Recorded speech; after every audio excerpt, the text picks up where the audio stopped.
So welcome students, welcome to Gyan wisdom. बहुत लोगों का कहना था कि सर इस साल के लिए इंपॉर्टेंट क्वेश्चन सेलेक्टिवली बता दीजिए, तो बिजनेस स्टडीज़ के लिए हम इंपॉर्टेंट क्वेश्चन लेकर आए हैं। इस बार सारे डिस्ट्रिक्ट्स में एग्जाम जो है अलग अलग टाइम पे हो रहा है, तो इसलिए हो सकता है कि ये वीडियो ज़्यादातर लोगों तक ना पहुँचे, तो आप लोगों से मेरा रिक्वेस्ट रहेगा वीडियो को शेयर कीजिएगा अपने ग्रुप्स में, ठीक है। और चैनल को सब्सक्राइब जरूर कर लीजिएगा ताकि आपको क्लास 12 में बहुत सारा हेल्प मिले, ठीक है। हमारे बहुत सारे वीडियोज़ हैं क्लास 12 के ऊपर जो कि आप 12 में जाकर देख सकते हो। 11 के ऊपर तो हम कम काम करते हैं, 12 पे हमारा मेन फोकस रहता है क्योंकि 12 बोर्ड होता है, आपको ऑफकोर्स पता ही है ना। सो JMS क्लासेस, ये हमारा ऑफलाइन सेंटर का नाम है। ज्ञान विजडम ऐप से हम पढ़ाते हैं ऑनलाइन। तो business studies chapter 1 important question. सबसे पहले अपने को क्या देखना है सर, मीनिंग ऑफ बिजनेस देख के रखना है, प्रोफेशन, कॉमर्स, ई कॉमर्स और एम्प्लॉयमेंट। कितने मार्क के लिए? सिर्फ 1 से 2 मार्क के लिए, ठीक है। 1 मार्क का तो अब बनता है नहीं, तो अब 2 मार्क का बनेगा। हालांकि आप 30 वर्ड्स के बीच में कुछ भी लिख दोगे हो जाएगा, ठीक है। उसके बाद में मैक्सिमम आपका 5 मार्क का ही पेपर लॉन्ग क्वेश्चन रहेगा, तो 5 पॉइंट्स ही पढ़ना है किसी भी पॉइंट में। 5 कैरेक्टरिस्टिक्स देख के रखना है, 5 ऑब्जेक्टिव्स देख के रखना है, ठीक है। अब इसमें ऐसे भी पूछा जा सकता है कि इकोनॉमिक ऑब्जेक्टिव क्या होता है, नॉन इकोनॉमिक ऑब्जेक्टिव क्या होता है, बात एक ही रहेगा। जनरली ये लोग कैरेक्टरिस्टिक्स या फीचर या फिर ऑब्जेक्टिव ऐसे ही करके पूछेंगे, ठीक है। Now difference between business, profession और एम्प्लॉयमेंट 3 मार्क्स के लिए पढ़ना है, इससे ज़्यादा का नहीं पढ़ना है। 3 मार्क्स का ही आप लोग का आने का चांस रहेगा। इकोनॉमिक, नॉन इकोनॉमिक 2 मार्क्स के लिए इसी पढ़ना है अपने को, ठीक है। या फिर इकोनॉमिक, नॉन इकोनॉमिक का मीनिंग पूछा जा सकता है विथ एग्जाम्पल, या कभी कोई बोल देगा ऐसे कि मान लो a father is working in his garden, ये इकोनॉमिक है, नॉन इकोनॉमिक है, इस तरीके का क्वेश्चन पूछा जा सकता है, ठीक है। MCQ ऑफ कोर्स आप लोग का है ही, तो वहां पे बन सकता है। Now role of profit in business बहुत इंपॉर्टेंट है आपके लिए, रोल ऑफ प्रॉफिट, ठीक है। सो रोल ऑफ प्रॉफिट पूछ सकता है, फिर importance of earning profit in business, हाँ, तो ये भी आपको ज़्यादा से ज़्यादा 3 से 4 मार्क के लिए करके रखना है। नाउ बिजनेस रिस्क क्या होता है, इसके कॉजेज क्या होते हैं, लॉन्ग क्वेश्चन में बन सकता है, तो 5 मार्क्स के लिए रहेगा अपना ये। Profit is not the main objective of business, ये बहुत पहले पूछा गया हुआ क्वेश्चन है, ऐसा पूछा जा सकता है, ठीक है। सो बेसिकली अदर ऑब्जेक्टिव्स का यहाँ पे आपको बात करना है, किसी प्रॉफिट ही, बिजनेस का ऑब्जेक्टिव सिर्फ प्रॉफिट ही नहीं होता है, अदर ऑब्जेक्टिव्स भी होते हैं। नाउ इंडस्ट्री क्या होता है, इसके वेरियस टाइप्स क्या है, बस इतना ही देख के रखना है। और क्या क्या factors, what factors should be considered before starting a business. बस चैप्टर 1 से आपको ओवरऑल इतना क्वेश्चन करना है, इतने क्वेश्चन कर लोगे तो एग्जाम में ऑलमोस्ट 10 नंबर का कॉमन गिर जाएगा, ठीक है। चलिए चैप्टर 2 की हम बात करते हैं। चैप्टर 2 में आपको सबसे पहले सोल ट्रेडरशिप या सोल प्रोप्राइटरशिप का मीनिंग, ठीक है, partnership, joint Hindu family business, ये जो भी टर्म्स दिए गए ना, इन सभी का आपको सिर्फ मीनिंग पर के रखना है, ठीक है ना। यहाँ पर कुछ इंपॉर्टेंट जैसे नॉमिनल पार्टनर, डोरमेंट पार्टनर, बाद बाकी को छोड़ दिया गया, तो उतना को ही देख के रखिएगा, आपके एग्जाम में यहीं से आ जाएगा, ओके। अभी तक का हमारा असेसमेंट रहा है कि हमने जो भी दिया उसके बाहर कोई भी एग्जाम में नहीं आया। इवन आपके इंग्लिश वाले में भी मैंने जो बताया था वही सब एग्जाम में पूछा है, तो इतना आप आराम से करके जाओ, एग्जाम आपका अच्छा होगा। Now characteristics, merits, demerits of sole proprietorship, company, okay, cooperative society और पार्टनरशिप, ओके, बस इतना ही आपको देख के रखना है। देन पार्टनरशिप डीड क्या होता है, मेन इसके कंटेंट या क्लॉज क्या है, बहुत इंपॉर्टेंट है आपके लिए, जरूर देख के रखिएगा, ओके। HUF क्या होता है, हिंदू अनडिवाइडेड फैमिली क्या है, इसके फीचर्स क्या हैं, ओके। कर्ता कौन होता है, ओके। कर्ता का लायबिलिटी क्या होता है, तो अनलिमिटेड होता है, याद रखना ये सब बात, ओके। क्या registration, is registration of partnership compulsory है या नहीं है, तो आंसर नहीं होता है, ठीक है ना। और अगर नहीं है तो explain the effects of non registration of partnership form, अगर कोई पार्टनरशिप फॉर्म रजिस्टर नहीं करवाता है तो उसका क्या क्या इफेक्ट होता है, ये, ठीक है। नाउ कोऑपरेटिव सोसाइटी क्या होता है, फीचर्स क्या होते हैं, बहुत कम चांस है पूछने का बट रहता है, okay. Now types of partners और पार्टनरशिप, तो ये मैंने ऑलरेडी इंपॉर्टेंट का तो मैंने दे दिया जो जो इंपॉर्टेंट थे, फिर भी आप चाहो तो एक्स्ट्रा से देख सकते हो। नाउ चैप्टर 3 की बात करते हैं। चैप्टर 3 में अपने को पढ़ना है meaning of public sector, private sector, ठीक है, पब्लिक सेक्टर, प्राइवेट सेक्टर और ज्वाइंट सेक्टर क्या होता है, okay. Now features of public and private sector और difference between public and private sector, तो पूरा का पूरा जो है पब्लिक एंड प्राइवेट सेक्टर के ऊपर के ही सारे क्वेश्चंस बने हुए हैं। क्या क्या various forms of public enterprises है, मतलब 3 तरह का है अपने पास में, डिपार्टमेंटल अंडरटेकिंग, गवर्नमेंट कंपनी और स्टैट्यूटरी कॉर्पोरेशंस, ठीक है। इसके फीचर्स, मेरिट्स और डिमेरिट्स मैक्सिमम कितना, 5 मार्क का, या 3 से 4 मार्क कर लोगे तो भी काफी है 11 के लिए, ओके।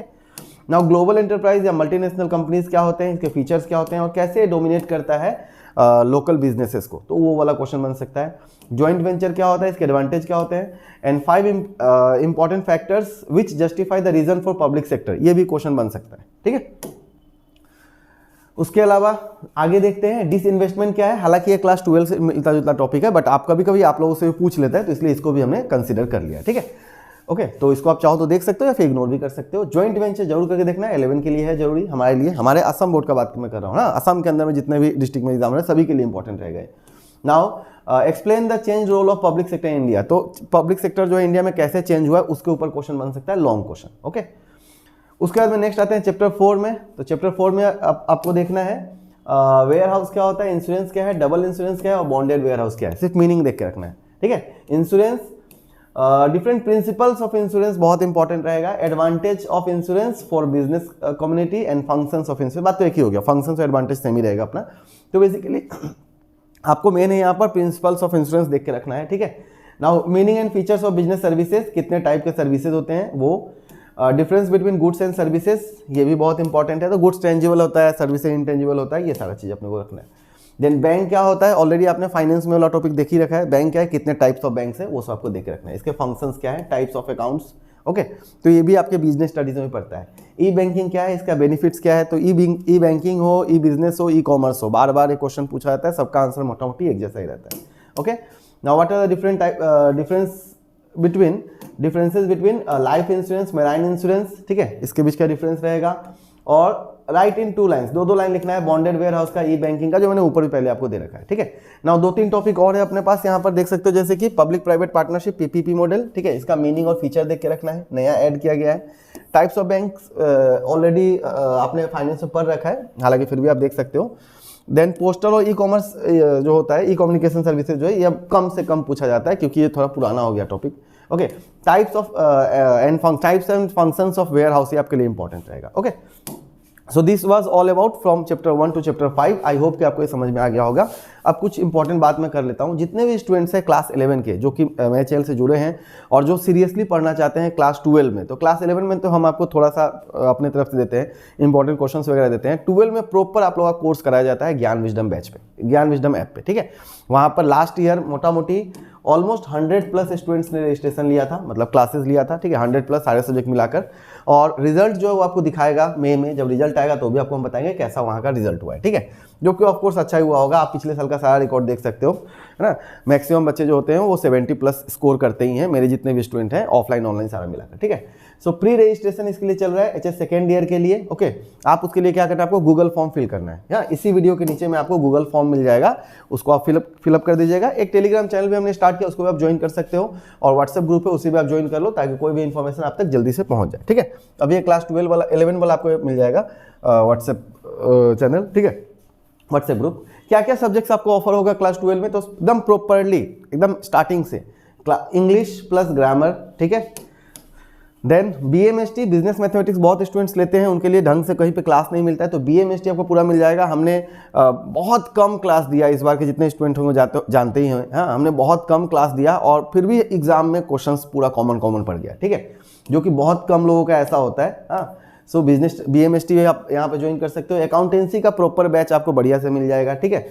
उसके अलावा बिजनेस स्टडीज, इकोनॉमिक्स, और सबसे इसके अलावा फाइनेंस भी। और सबसे अच्छी बात क्या है, ये जितने भी क्लासेस आपको मैं दिखा रहा हूँ, ये सब के सब, ठीक है, हाँ। ऑल्टरनेटिव इंग्लिश बहुत स्टूडेंट्स का रहता है, ठीक है, तो जितने भी सब्जेक्ट अभी बताया मैंने, हाँ, English, alternative English, accountancy, business studies, finance, eco, BMST, सारे के सारे सब्जेक्ट्स आपको recorded, live plus recorded mode में मिलते हैं। मतलब कि अगर आप लाइव ज्वाइन कर लिया तो ठीक है, नहीं कर पाया तो बाद में आप रिकॉर्डिंग देखो, एक बार नहीं 10 बार देखो, जितना बार बने उतना बार देख के समझो, सीखो, ठीक है, और एग्जाम अपना अच्छा करो। मेन ऑब्जेक्टिव क्या है, अपना एग्जाम को अच्छा करना है, ठीक है। उसके लिए क्या करना है, आपको सिंपली इसी वीडियो के नीचे में आपको डिस्क्रिप्शन में गूगल का लिंक मिलेगा, गूगल फॉर्म का, उसको आप फिलअप कर दीजिएगा।